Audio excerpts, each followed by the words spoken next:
Episode 21. Rindu, Farel dan Nada menatap tamu mereka dengan tatapan yang sulit diartikan. Kedua pasangan itu tidak menyangka jika akan bertemu kembali dengan sahabat baik mereka ini setelah sekian tahun. Nada, maaf gue baru kesini. Setelah hampir 24 tahun, gue benar-benar minta maaf sama Elo. Gue kangen. Hikes. Salma memeluk Nada sambil menitikkan air matanya. Nada sempat terpaku sesaat, tapi kemudian dia membalas pelukan dari Salma dengan erat. Gue udah maafin Elo kok, Sal. Kemana aja lo selama ini? Kedua wanita yang sudah tidak muda itu sama-sama menangis. Mereka melepas kangen dan rindu yang dalam karena hampir 24 tahun tidak bertemu. Salma melepaskan pelukan mereka, mengusap air matanya yang tidak mau berhenti mengalir. Rasanya dia begitu lega bisa mendapat maaf dari salah satu sahabatnya itu. Butuh waktu 24 tahun untuk Salma berani bertemu dengan Nada dan Farhan. Gue pergi ke Amerika dan bertemu Nagi, ini suami gue. Dia yang nampung gue selama ini. Salma menarik lengan Nage. Pria Jepang itu mengulurkan tangannya untuk bersalaman dengan Nada dan Farhan. Farel yang sejak tadi diam saja akhirnya merasa lega ketika mengetahuinya jika Salma sudah menikah. Mengingat bagaimana kisah mereka dulu yang berakhir tidak baik, Farel merasa begitu bersalah terhadap Salma, teman masa kecilnya.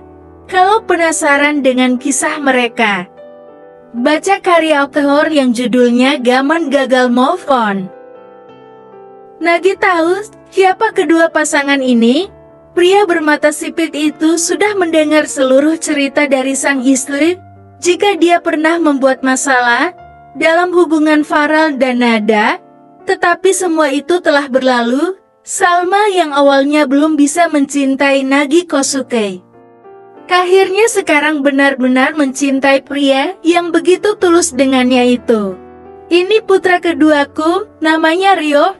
Nada dan Farel beralih menatap seorang pemuda tampan yang wajahnya begitu mirip dengan Nage.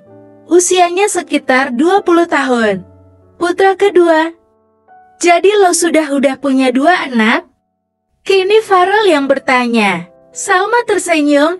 Dia senang jika Farel sudah terlihat biasa terhadapnya. Iya, yang satu sudah berumur 22 tahun. Dia juga cowok, tapi sekarang menetap di Jepang. Jawab Salma menatap Nagi. Pria Jepang itu merangkul bahu istrinya.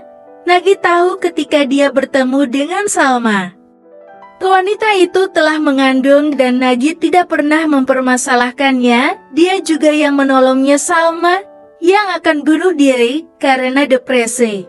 Iya, Salma telah mengandung anak Doni Irawan, ayah dari Arkan. Ketika mereka melakukan oninik stand dan saat itu Doni tidak memakai pengaman.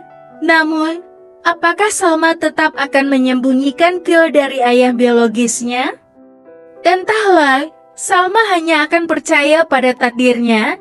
Jika memang takdir Kyo akan bertemu dengan Doni, dia akan menceritakannya semuanya pada pria itu. Lagi pula mereka baru saja bertemu tanpa salah duga. Sungguh Salma sudah benar-benar berdamai dengan masa lalunya. Bintang. Arkan kembali mengelola perusahaannya dengan semangat 45. Kini dia harus menjadi sukses agar bisa mendapatkan cinta dari mantan istrinya kembali.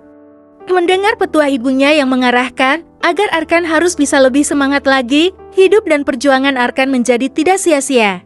Tidak ada keraguan lagi untuk membuatnya bekerja lebih keras, meskipun dia sudah tidak memiliki keluarga kecil yang dia impikan bersama Ciara. Tetapi Arkan berharap jika suatu saat nanti dia berhasil membawa kembali Ciara dan menemukan wanita itu secepatnya.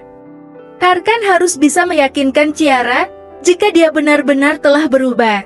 Dia tidak hanya mencintai Ciara, tetapi juga ingin memilikinya sepenuh hati. Ciara harus tahu jika semua yang dia lakukan hanya untuk dirinya. Bagaimanakah sektor wisata di daerah Ubud? Apakah hotel kita masih bisa bersaing?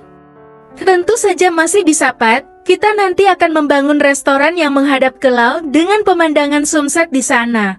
Arkan menganggap mendengar penjelasan dari karyawannya itu. Kalau begitu jangan tunda pembangunannya.